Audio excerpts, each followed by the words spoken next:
hello. Welcome, Michelle. Hi, Steve. Thank you so much for having me. Well, you are welcome. Thank you for being here. I want to welcome everybody to Friday Night Conversations. And we're here every Friday at the same time, same place. And Michelle, we will start out, if it's okay with you, unless you give us a little bit of background about who you are and what you do, and then I'll have some questions for you. Sounds great. Well, my name is Michelle Steiner. I am a disability writer and speaker and photographer. I have my own blog called michellesmission.net where I write about having a learning disability. I post photography of my different walks I get a chance to take. I also have an online store where people can buy my artwork. And I also work as a paraeducator in a school for students with and without disabilities. And I live in Pennsylvania with my husband, Ron, and our two cats, Jack and Sparrow. Okay, great. So, do you like writing better or do you like art better than the writing? I think that's a toss up, but I definitely like writing. That has always been a source of healing for me, and that was the first thing that I found that I was really good at when I was younger. Okay. So, have you considered illustrating one of your own books or have you already done that?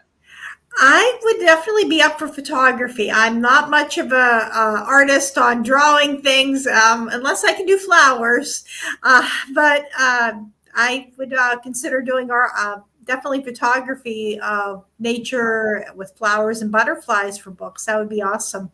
Yeah. Well, tell us about your journey as an author and how it affects your disability and vice versa. Sure. I was diagnosed with having a learning disability when I was in kindergarten. And I can just remember anything math related was really difficult for me. And I thought, oh, there's nothing I'm really good at. And I thought learning is always going to be really hard. And I was going to struggle social. I also struggled socially. But I can remember my dad would read me stories every night when I was little, and I just fell in love with reading. And that was probably my first thing with being a writer. And I can also remember whenever I was in kindergarten, they had, I think it was the fifth grade class came, and they worked one-on-one with some of the younger students, the kindergarten age students. And I had somebody that wrote a story with me, and they drew the pitch. I don't know if I drew the pictures or if she did, because they were really nice. But I can remember writing a story about a tree, and I think the tree went to jail or something like that at that point. And I just remember that really vividly about writing a story when I was really young, Yeah. and that really encouraged me as well. I can remember the first one of the other stories I wrote on my own was about a dinosaur when I was in second or third grade. And my dad read that and he said, well, that's really good. And I just took off from writing from that point. I love to write stories, and I can just remember definitely being involved with a lot of groups that involve writing. That also helped whenever I was a teenager, because I can remember I found a community group that writes, and we still meet 20 some years later. We're still all friends. And I can remember I had one of my friends told me, you really should write about having a learning disability. And I said, oh, that's just really too personal. I don't think I want to go there, and wrote some bad poetry, some other really cringeworthy stuff.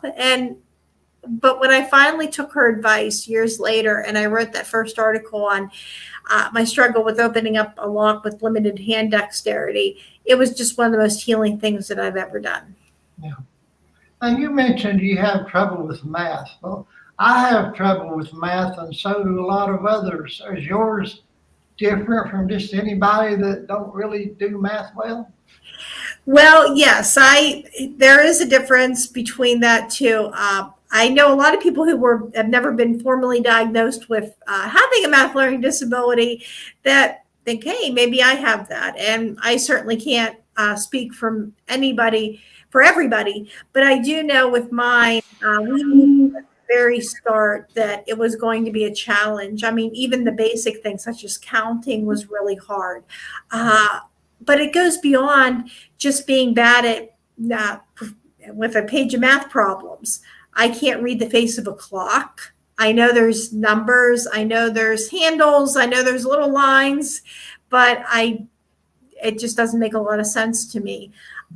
It also is hard for me to read a ruler, things like that. And it also affects my sense of direction. If you would give me east, west, or south, I really get that. That doesn't mean a whole lot to me. I confuse my right for my left. That's another indicator. And yeah, it goes, a lot of people just think, oh, you must not be, oh, I'm bad at math too, aren't we all? But for me, it goes a little bit deeper than that. Yeah. Now, this has nothing to do with intelligence, does it? No, it has nothing to do with that. I'm smart in other areas. I'm able to do a lot of things. It's just that for some reason, my brain with math and visual perception and hand dexterity, those are just the areas that there's some things I just can't do the traditional way. And I just have to find ways to be able to live and learn and just be able to function in life without being able to do a lot of that. Yeah. In your past, have people thought that you were just not smart because you couldn't learn this? Yes, I've had people from the very beginning that thought, well, if you wanted to learn, you could really do it if you wanted to, or you're just not trying hard enough. And the point is, I was trying, but there's just some things that they haven't found a way to be able to teach me how to do that. And I just had to seek out alternative ways and some creative problem solving when we come across math and accommodations. But yeah, a lot of times I think it's because people can't see the learning disability. It's hidden. So a lot of people don't understand it. Yeah. I was okay with arithmetic. They tried to teach me geometry and algebra, and I said, whoa, what in the world is this? How do you multiply a triangle by a square and come up with a rectangle? I couldn't tell you. But I understand some people, they run into math issues when they go to college or high school. And they can go and they can have a tutor and you can get enough to maybe just get a C or pass the class. But that's a real difficulty for me. I can remember when I was at college, we would be in a math class and I'd spend hours a week getting a tutor and I'd still fail a test. And I was putting forth all the effort, and it was frustrating to go through that. The tutors sometimes were like, oh, I don't know what to tell you. And if it wasn't for a lot of accommodations and the understanding of the university, I wouldn't have been able to get through a lot of the courses. Did it cause you to be set back a few years in grade school or high school? Well, from the start, I was set back. I had to repeat kindergarten all over again. And that really was that was hard for that age. I had to repeat it in a new school, and I think I had a really unique situation. I spent my mornings in a first grade room that was sort of like we had a homeroom class, and then I would go in the then I would go to learning support for all my classes in the morning, and then I would eat lunch with my first grade room, and then I would go to kindergarten in the afternoon. It confused a lot of kids on picture day. Well, more the photographer, and then I got the yearbook and I was in two different places, two different grades. So that was a little confusing. Yeah. And then college, it would take me just a little bit longer to be able to go in and complete the course. If I knew that if I was going to do math, I was going to have to make sure I had a lighter load of courses. I couldn't take a science and a math or a really complicated class with that. Certainly, I couldn't be doing an internship and I knew taking a summer course wasn't a good idea. A lot of people said, well, just take it in the summer. And I'm thinking, well, everything's already going at breakneck speed. It's definitely not a wise choice for me. So it took me a little bit longer. And I was even told that I couldn't do college. I had a psychiatrist that said I wanted to go beyond community college. I had some teachers who in high school didn't think I could do it. And I was able to, but it just took me a little bit longer, and it was about finding the right program for me. Yeah.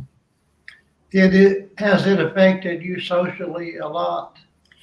It affected me socially whenever I was a lot younger, because I grew up in a very small conservative school district that they didn't really value diversity. And I was also an only child. So when I went to school, I didn't have a lot of interactions with other people my age. I had a lot more adult interactions. And then the school, my disability made me stick out like a sore thumb. I couldn't hide or blend in. Everybody knew I went to learning support, and pretty early on, the bullying started. When I was young, I didn't get invited to a birthday party, or somebody didn't want to play with me on the playground. I can relate to that. Yeah, that was that was hard. Right. That's right. But when I got older, it was really it became even more difficult because the peer groups became more defined. A lot of them, I just didn't feel like I fit in with anybody, and a lot of the bullying really increased, and that was a lot harder. Did it cause you to withdraw into yourself and well, a lot? Luckily, I mean, everybody thought I was really shy. That's the funny part about things. Everybody thought I was shy. I can remember in 5th grade getting the award for shyest girl. And it's not that I wanted to be shy, but I was afraid of the rejection that I faced.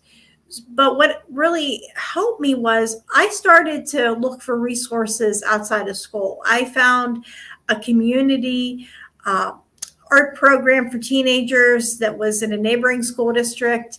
And I went and got involved with that. And it was so wonderful because I was able to shed that reputation that followed me from kindergarten up to 12th grade of being the student with the disability, being the outcast. And I found acceptance with a lot of people that had the same interest that I did. And that helped whenever I went into school, that I didn't feel so left out. And even when I came out and told them, hey, I have a disability in the group, most people were accepting. Some people, they had learning disabilities too. So it was really neat to see that. And that gave me the courage to reach out to my adult writing group that I still hang out with them. I started hanging out with them when I was 17, and they were just a few years older than I was. And they became my friends, where I hung out a lot more with them than I did my people I went to school with. Yeah. Kids can be very cruel. Yeah. They're very cruel. Yeah, it's not easy for a student with a disability that is in a school system. It's hard. Yeah. I remember one thing, they used to go around on the playground when I was in grammar school. They said, sticks and stones may break our bones, but words can never hurt me. Mm-hmm. Now, that's so far from the truth, isn't it? So far from the truth. Words stay with you forever. They do. I mean, yes, they definitely do. I can remember things people did say to me, and yeah, it definitely that's hurtful just as much as the physical part too. Yeah. Yeah. Now I can relate to the reading a lot as a kid. I was one of those nerds that read encyclopedias as a kid. Not too many of my playmates did that.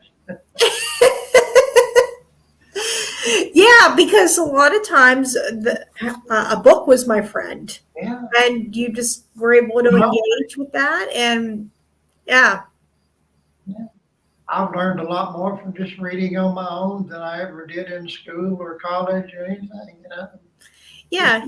Just having the curiosity and pursuing things. Of course, Right.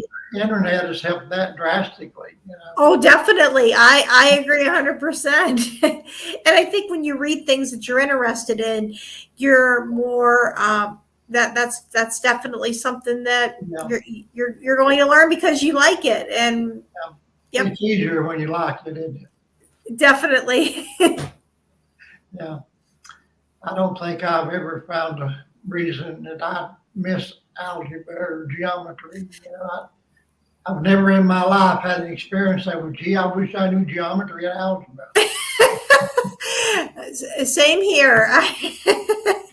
God bless the ones who do know that, but that just is not my thing that I want to pursue.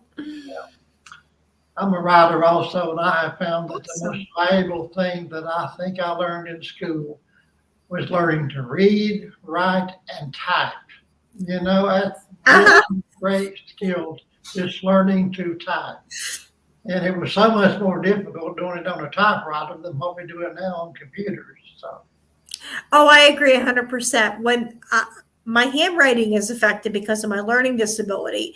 So I can remember people couldn't read my handwriting. And I had someone that told me, oh, if you want to be a writer, you have to be neat. So people are going to want that. Well, thankfully, when I learned how to type, it was a game changer. It took me a whole year to learn how to do it. I didn't complete it in one semester. It took a while, but I have just that people could read what I was saying if it was typed. And I have not had an editor or any magazine publication that has requested anything handwritten. Thank God. why would they? Yeah. Yeah. So, yeah, I mean, just doing that just really saved everything. Yeah. Can you imagine what it was like centuries ago when there was no typewriters, when writers that had to write things had to do it by hand?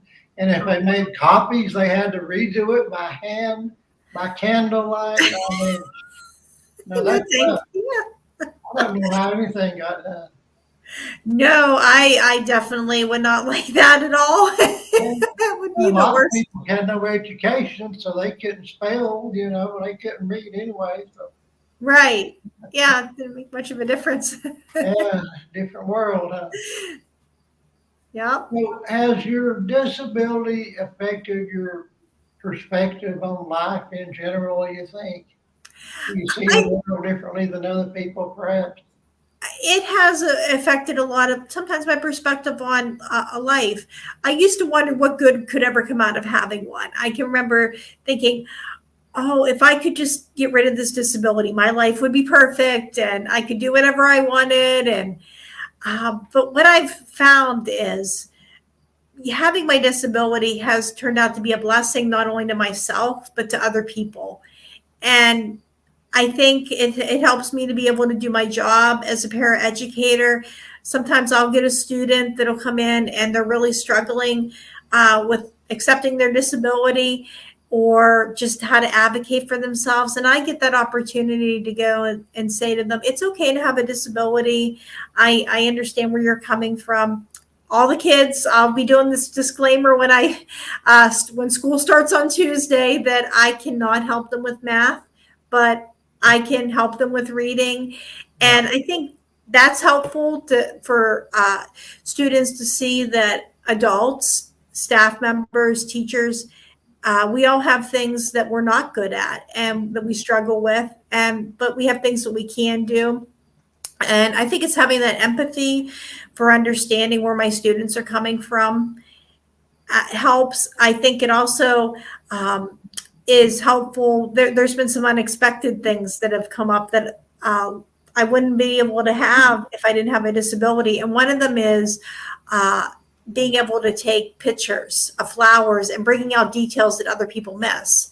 And sometimes I'll be in the car with my husband and I'll say to him, did you see that flower? Did you see that? And he'll be like, no, I'm focused on driving, as he should be. Now he's getting a little more observant because I always say this on podcasts, but I'll get that chance to go back and take that flower and I can bring out details excuse me, that a lot of people will miss.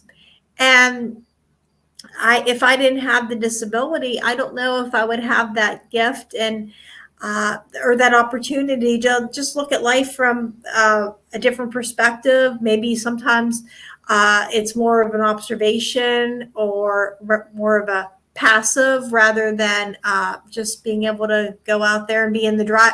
Instead of being in the driver's seat, I get to sit in the passenger seat. Yeah. So how did you see flowers differently than your husband? I think it's just noticing those details. I can notice when he's focused on the road, I get to look out the window from the passenger seat and I'll see a rose or I'll see a sunflower or I'll get to see something unusual. And I get to go back if it's local and get to go and take that walk and just be able to just bring out those details and just be able to take the picture of the flower. Yeah. Now, the kids that you teach, or they have similar disabilities? Some of them do. We have a wide variety. Some of our students have learning disabilities. Some of them have math disabilities. Some of them have reading learning disabilities. Other ones might have things such as autism or attention deficit disorder. We also see students that have behavioral, emotional, and we even have students that might be blind or visually impaired, and some of them might be hearing impaired or deaf. And we just try to do our best to help each one of those students to be able to learn and just be able to be the best they can be. Yeah. I'm looking at my cheat sheet here. I'm not, you don't feel distracted when I look at my phone. I have questions for you wrote down here, so I'm not scanning on Facebook, okay? Okay. So have you found any unique advantages or strengths in your writing that are a result of your disability?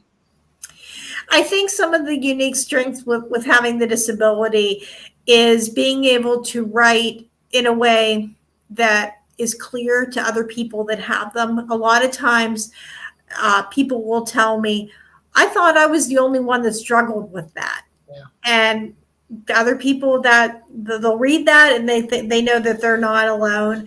And I always try to use nature metaphors with that to emphasize, to have the point. Sometimes I might talk about how a flower blooms and how I accepted my disability, or the transformation of one with butterflies, which is another passion of mine. And I just try to make things be very simple for a person with a disability to be able to understand what that is and just what my perspective is in life. And other people might have different perspectives on that, and that's okay too, because everybody's going to experience it differently. Yeah. So, have you had a lot of anxiety or depression because of your disability? Has that been an issue for you? I didn't have a lot of anxiety or depression that you would be clinical, but I did have a lot of discouragement, and I was very negative during a certain time period. I can just remember thinking, well, I have this disability and I'm just not going to be very successful at life.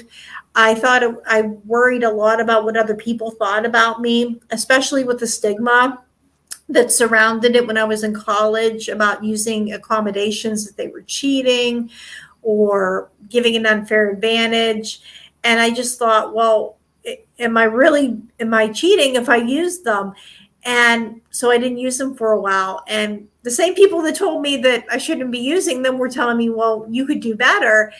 And I just worried about a lot of the approval of other people and what they were going to think. And I have learned that using those accommodations is what I need to do. And it's always difficult when you meet a new person, or you have a new boss or a new teacher or a new supervisor. It's always really hard for me to be able to go and ask for those accommodations.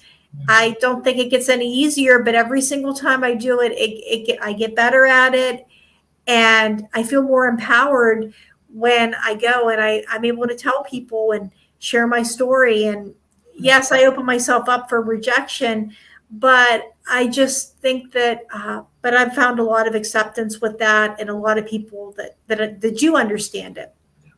That takes courage to do that. I understand that.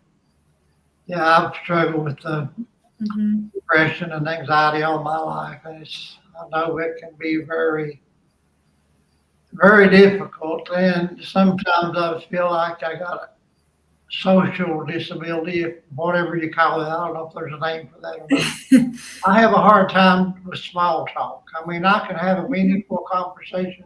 I can talk about anything with anybody, but when it comes to small talk, I'm just like, duh. And some people do, and some people have that, and that's definitely a real thing too. Yeah. Uh, so, what kind of support or accommodations do you find helpful as a rider with a disability? Well, I definitely use Grammarly. I definitely that is one thing that I always need help with. Spell check. Yeah. Um, there's a new. I've used a Hemingway app that helps with that. Really, I mean, shows like some of the mistakes with my writing because it's so slight that a lot of people don't pick it up. I mean, sometimes I've had professors that have picked it up and have told me I was not a great writer, but this helps me to be able to see, where I have to make those corrections to, and explains it. That definitely helps with the writing. Definitely typing is key too. But I also will, even though it's hard to read, sometimes I will write ideas in journals or notebooks. Sometimes that helps me to be able to do that. Then I just type it in the computer. Yeah. Now, I've read somewhere that Ernest Hemingway was told early on that he could not write. So, I haven't heard that, but yeah, that probably no, that's very interesting. I wouldn't doubt it, but told them that. Yeah, I admire writers like Stephen King, that's written a billion books and turning them into movies, and it must be very rewarding. But I don't want to set that bar that high for myself. Yeah, that is that is a Yeah, high that's bar. stretching for me. Uh, are there any misconceptions or stereotypes about disability that you've encountered in your writing career, and how did you address that? Yes, I get a lot of people when I tell them I have a learning disability, they automatically think they think dyslexia. A lot of them haven't heard dyscalculia. I get a lot of people who say, "Well, do you read numbers backwards?" No, don't read numbers backwards. They'll ask me, "Well, how can you read and write if you have a learning disability?" I'm able to do that. It just takes I might have to run that through Grammarly or just work and edit. But a lot of people think that everybody that has a learning disability has a reading disability. I can remember I had paperwork and I told somebody at a county office, "Oh, I have a learning disability," and the woman started reading the paper to me. And I said, "Why are you reading this to me?" She goes, "Oh, you said you have a learning disability. You shouldn't be able to read." Now, granted, there might be a few words I don't understand or something I might mispronounce. That can happen. But yeah, there's just a lot of misconceptions with that. Yeah, there's a lot of misconceptions with everything. Mm-hmm. Agreed. And what advice would you give to aspiring writers with disabilities who may be facing similar challenges? I would tell them number one to write. That's the big thing. And to find a group or to find somebody that is a good editor and just to be able to go through that. And we can correct grammar mistakes. We can correct spelling, but we can't edit a blank page. And just to go out and just put their experience and to share what's on their heart. Have you ever heard anybody say, well, everybody has a book in them, anybody can write? I I feel like choking people like that. I think everybody does have a story, and just some people are really good at expressing that story in writing, and other people have other ways of doing it. Some can do art, some can express that story through, telling it with verbally. Other people can do that through their actions. But yes, we do all indeed have a story behind us in our lives. Yeah, I believe that, but it's a whole lot different from writing a page than it is to stick to it and write it. Yes, That takes a whole lot more than just the initially getting going. That's when it gets tough. And agreed. if you self-publish and have to do the marketing yourself, that's Mhm. when your word comes in.